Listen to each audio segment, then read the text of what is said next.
All right, welcome in everyone to the deep dive. We're going to be looking today at something pretty fascinating. It's about those vulnerabilities we all have in life. Yeah. And I'm really excited to sort of kind of dig into this with you. Basically, the sources that we're looking at today present this idea that there are like these negative influences out there, and they're looking for ways in. Yeah. You know, they're trying to impact your well-being. And the way that it's framed here, it's really compelling. They use this idea of doors. Okay. So there are these like metaphorical doors in your life that, Right. that these negative influences, they're looking for those doors, and if they find one that's unlocked, well, that's how they can get in I see. and affect you. That's a really vivid image. Yeah, it is, isn't it? I mean, this isn't about being paranoid. Right? Oh, I understand. It's not about like constantly looking over your shoulder. It's more about having a new way, a fresh way to understand these areas of our lives that we might not always think about this way. Okay. Yeah, so it's like a new lens for self-awareness. Exactly. Yeah. And that's why I think this deep dive, it's really tailored for you as the listener, right? It's really meant to help you kind of explore these ideas, see if any of them resonate with you, maybe connect with your own experiences. Okay, that makes sense. And, you know, the 5 doors that the source highlights today are unforgiveness, Okay. fear and doubt, disobedience and sin, negative influences, and then finally, prayerlessness. So it's like a checklist of vulnerabilities in a way. In a way, yeah. Yeah. I mean, we're not looking at this as like a set of hard and fast rules. Oh, I understand. Right. It's not like, thou shalt not Yeah. this or that. But it's more areas for reflection. Well, right, areas where we might be unknowingly leaving ourselves exposed. Exactly. So why don't we jump right in with that first one, unforgiveness.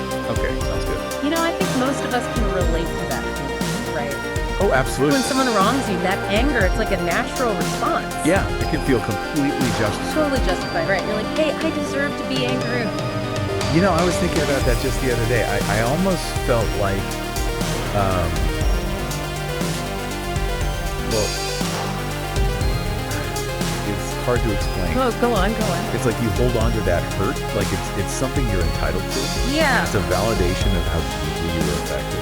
And that's where the source brings in this really interesting angle. They reference a passage from the Bible. It's Ephesians 4:26-27. Okay.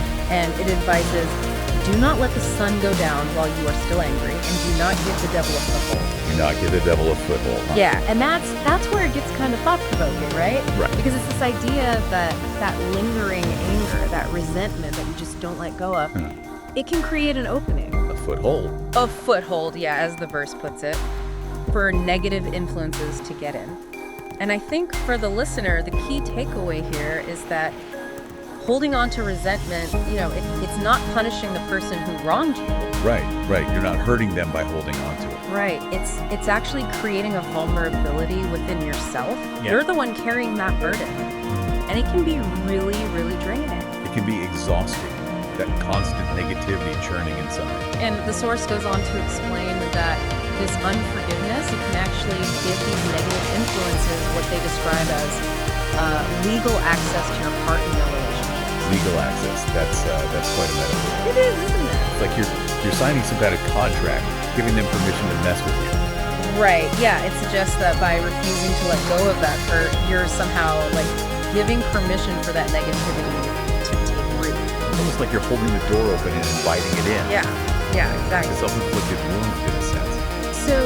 So then, if unforgiveness is the open door, what's the way to close it? And the source is really clear about this. It's forgiveness. Forgiveness. But they do acknowledge, I mean, right up front, they say this is not always easy. Of course not, no. I mean, we all know how hard it can be to truly forgive someone, Yeah. especially if they've hurt you deeply.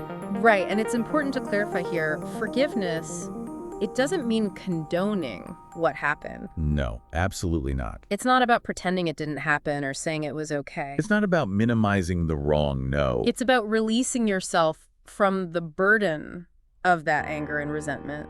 You know, I was listening to a podcast the other day, and they talked about forgiveness as this... Yo, yeah, It was like setting yourself free from a prison you've built yourself. that's a good one. Yeah, I thought so too. And, you know, our source, they describe it as liberating, and that really resonates, doesn't it? It does, yeah. Yeah. Because, you know, carrying that weight of negativity around, it can be incredibly draining. Yeah, for sure. Okay, so let's move on to that second door that we talked about. Fear and doubt. Right. Now, fear, it's a basic human emotion, right? Absolutely. We all experience fear. But our source, they frame it in a really interesting way. They don't just present it as this fleeting feeling that comes and goes. Yeah. It's more like this persistent spirit that's always kind of lurking around. A spirit. That's interesting. Yeah, it's almost given this agency of its own. And they actually tie this into another Bible verse. This one's from 2 Timothy 1:7. Okay. And it states, "For God has not given us a spirit of fear, but of power, love, and a sound mind." So the idea is that true strength and peace don't come from fear. Right, exactly. And the implication here is that fear, especially when it becomes this chronic, overwhelming thing, it's not coming from a place that wants what's best for you. I see. So it's like discerning between fear that's a healthy warning signal and fear that's paralyzing and destructive. Yeah, I think that's a really good way to put it. And it's presented as something that can really undermine your inner strength. It can make you question everything, your abilities, the future. Exactly. Yeah. It whispers all these negative things and can just totally chip away at your confidence and your peace of mind. Right. And then there's doubt, right, which is often intertwined with fear. And doubt is presented as this thing that makes you question positive possibilities. Yeah, it can rob you of hope and optimism. Maybe you doubt your own abilities. Maybe you doubt that things will ever get better. It can be really debilitating. What's fascinating here is how fear and doubt, they often feed into each other. Oh yeah, it's a vicious cycle. Right. Fear can amplify doubts, Mhm. and doubts can just fuel more anxiety. Totally, yeah. And the source suggests that allowing these feelings, to just linger and fester, that can actually make this metaphorical door even wider. So it's like neglecting to address those fears and doubts actually gives them more power. Yeah, I think that's a good way to look at it. So then, how do we go about closing this door of fear and doubt? The source recommends what they call faith-filled prayers and declarations. What do you make of that? Well, it seems to be about actively counteracting those negative thought patterns and those emotional states. It's about choosing to focus on a narrative that empowers you, rather than the one that fear and doubt might be pushing. Yeah. So instead of getting swept away by those negative thoughts and feelings. You're intentionally shifting your focus to something more positive and affirming. Right. It's about affirming your strength, your hope, and your belief in positive outcomes. Yeah, I like that. It's about, almost taking control of your inner dialogue. It's a really proactive approach. Yeah, and I think that's a big part of what this whole deep dive is about, right? It's about empowering the listener to recognize these vulnerabilities and then take active steps to address them. Exactly. It's not about being passive victims to these negative influences. It's Yeah. about understanding that we have agency, we have the power to choose how we respond. Okay, so moving on, the third door we're going to look at is disobedience and sin. And this one's framed in a way that goes beyond just breaking rules. Yeah, it's more nuanced than just a simple right and wrong. Absolutely. The source describes sin as stepping out of God's protection. Stepping out of God's protection. I see. Yeah, and that's it's almost a more relational understanding. Okay. Yeah. Right. It suggests that there's this sphere of well-being, and when you take certain actions, you're kind of stepping outside of that sphere. Okay, yeah. So it's less about a list of do's and don'ts, Yeah. and it's more about the consequences of moving away from like a foundation of positive principles. So it's not just about external rules, but internal alignment with what's good and right. Yeah, that's a good way to put it. Yeah. And to illustrate this point, the source, they bring in James 4:7. Which says, "Submit yourselves then to God. Resist the devil and he will flee from you." Resist the devil and he will flee from you. And that's really interesting, right? Because they're drawing a connection between aligning yourself in a certain way and being more equipped to resist these negative influences. So it's like finding your strength in something larger than yourself. Right, and the concept of submission here, it's not about being passive or weak. Right. It's not about blind obedience or giving up your own will. It's about aligning yourself with a source of strength and guidance. Like tapping into a higher power or a set of principles that resonate with you. Exactly. And the subsequent ability to resist negative influences, it's presented as a natural outcome of that alignment. So the more you align yourself with what's good, the stronger you become against what's bad. Right, and the source goes on to explain that every act of disobedience, it creates these cracks in your spiritual foundation. Cracks, huh?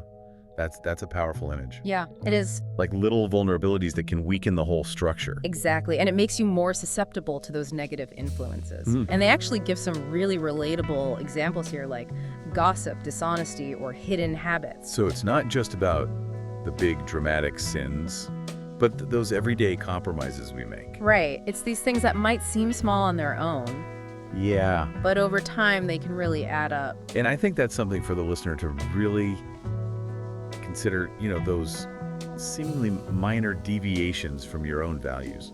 They can create those cracks that can be exploited. Yeah, and it's not about judging yourself harshly or anything like that. It's just about being aware. Right. It's about recognizing that those small choices matter. So then the solution for this door, for disobedience and sin, it's repentance and obedience. Repentance and obedience. Okay. Yeah, repentance being the recognition of those cracks, Yeah. right? And a turning away from those actions. Like course correction, realizing you're off track and deciding to change direction. Exactly, and obedience being the act of realigning yourself with those principles that offer a sense of protection. So it's not just about stopping the bad behavior, but actively replacing it with good behavior. Right, it's a proactive approach to strengthening that foundation. Yeah, it makes a lot of sense. Okay, so now let's move on to door, #4, negative influences. And this one feels really relevant today, especially with just the constant barrage of information and everything we're exposed to. Oh, absolutely. It's like we're bombarded with influences from all directions.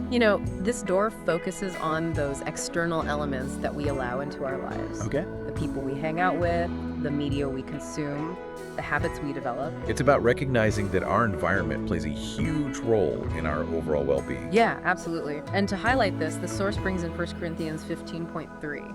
It's a pretty direct statement. It says, "Do not be misled. Bad company corrupts good character." Bad company corrupts good character. I get it. It's a pretty clear warning about the impact of your surroundings, right? Right. And I think it can be applied so broadly to our modern lives. It's not just about hanging out with, people who are doing obviously bad things. Yeah. It's also about those influences that might subtly shape our perspectives over time. And maybe erode our positivity. Right. Yeah, the source even mentions specifically the shows we watch, the music we listen to, and the types of conversations we engage in as potential carriers of negativity. So it's a call to be more mindful of what we allow into our mental space. It really is, and it makes you think about that cumulative effect of the content we take in, doesn't it? It does, yeah. It's like a slow drip that can gradually change the color of the water. It's a good analogy. Yeah, right? Something might seem harmless in the moment, but over time it could be influencing our thoughts and attitudes in ways we don't even realize. Exactly. So then the solution that's presented here is to purge your home of toxic influences. Okay. And to actively invite those positive influences in. So it's like a two-pronged approach. Yeah. Get rid of the bad and bring in the good. Exactly. And it sounds like a very deliberate effort to really curate your environment. Yeah, it is. It's about taking responsibility for what we allow into our physical and mental space. Right. And that could involve, setting boundaries with certain people, maybe being more selective about the media we consume, and intentionally seeking out sources of inspiration and positive connection. Right. It's about being proactive in creating an environment that supports our well-being. Okay, and that brings us to our final door. Door #5, prayerlessness. All right, the last one. This one is presented as a state of vulnerability that arises simply from a lack of regular engagement in prayer, or maybe even just the similar practice of reflection and connection. I see. So it's not necessarily tied to any specific religion or belief system. Okay, so it's more about the practice itself. The source here quotes Luke 18.1, which encourages us to always pray and not give up. Always pray and not give up. Okay. And the interpretation here is that neglecting this kind of regular connection, whether it's prayer or meditation or whatever works for you, it's like leaving your defenses down. I see, yeah. It leaves you more open and susceptible to those negative influences. So it's about maintaining a connection to something larger than yourself, something that can provide strength and guidance. Right, and it's almost like, a communication channel that's gone silent. Yeah. And without that regular engagement, you just become more vulnerable. The source is pretty direct. They suggest that without prayer, those negative influences can gain ground. It's a pretty stark warning, isn't it? Yeah. It emphasizes the importance of that regular spiritual or reflective practice. Yeah. It's not just about asking for things or seeking specific outcomes. Right. It's about fostering that connection that can provide support and a sense of perspective. It's like a lifeline. Yeah. And the solution for this door, maybe it's not so surprising, is to commit to a daily prayer routine or some kind of consistent practice of reflection. You know, whether it's meditation, mindfulness, whatever resonates with you. So it's about making that connection a regular part of your life. Yeah, it's about being intentional and consistent with it. Okay. And the Source presents this as a way to actually strengthen your inner defenses and actively close this particular door. It suggests that those consistent practices create a kind of inner fortification. Yeah, it's like building a wall, brick by brick. Yeah, I like that. It's about creating a barrier that makes it harder for negativity to penetrate and disrupt your well-being. So, just to quickly recap, we've explored these 5 potential doors today. Unforgiveness, that heavy burden of holding on to resentment, fear and doubt, those undermining emotions and uncertainties that can really hold us back. Right. Disobedience and sin, the idea of moving away from that protective foundation of principles, negative influences, those detrimental things we allow into our lives. Right, yeah. And then finally, prayerlessness, the absence of that regular spiritual connection or reflection. And the key takeaway here for the listener is that while those negative influences are out there, we have the power to manage our vulnerability. Exactly. We have the power to address these metaphorical doors and potentially close them. Yeah, it all comes down to our choices and our actions. Exactly. So as you're listening to this, think about it. Which of these doors, which one really resonates with you right now? Is there one that makes you kind of stop and think about your own life, your own potential vulnerabilities? Yeah, it's a great opportunity for self-reflection. It is, and that's really what this whole deep dive is about. It's about providing a framework, a new set of lenses to look at our inner and outer worlds. Yeah, and maybe the most thought-provoking thing here is to consider those practical steps you can take based on these concepts, to cultivate that sense of inner strength and security and overall well-being in your life. In whatever way feels most meaningful and authentic to you. Absolutely. Thanks for joining us on the deep dive. We'll see you next time. See you then.